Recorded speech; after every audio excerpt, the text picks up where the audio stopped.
आइए जानते हैं मधुमक्खी के मरने के पीछे का रहस्यमयी विज्ञान। मधुमक्खी इंसान को डंक मारने के बाद तुरंत ही क्यों मर जाती है, जबकि वह दूसरे कोई कीड़े को डंक मारती है तब क्यों नहीं मरती? मधुमक्खी की यह बात हम 3 स्टेप में जानेंगे। अब जानिए कि मधुमक्खी इंसान को डंक मारने के बाद क्यों मर जाती है। जब मधुमक्खी डंक मारती है तब वह अपने शरीर में मौजूद जहर की ग्रंथि से अपिटॉक्सिन नामक तत्व इंसान के शरीर में दाखिल करती है। जब मधुमक्खी डंक मारती है तब इंसान की त्वचा मोटी होने के कारण उसका डंक इंसान की त्वचा में ही फंस जाता है। लेकिन डंक त्वचा में फंसे होने के कारण आसानी से बाहर नहीं निकल पाता है और खिंचाव के कारण मधुमक्खी के शरीर के कुछ हिस्से, पाचन के अंग और मांसपेशियां टूट जाती है। अंत में पाचन अंग टूटने के कारण मधुमक्खी की मौत हो जाती है। स्टेप 2।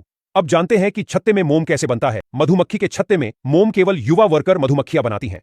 ये मधुमक्खियां आमतौर पर 12 से 18 दिन की उम्र में ही मोम उत्पादन शुरू करती हैं। दरअसल मधुमक्खी के पेट के निचले हिस्से में 8 मोम की ग्रंथियां होती हैं। यह संरचना सबसे मजबूत और सबसे कम सामग्री का उपयोग करके बनाई जाती है। आमतौर पर 1 किलोग्राम मोम बनाने के लिए मधुमक्खियों को लगभग 6 से 7 किलोग्राम शहद की आवश्यकता होती है। स्टेप 1। आइए जानते हैं कि शहद कैसे बनता है।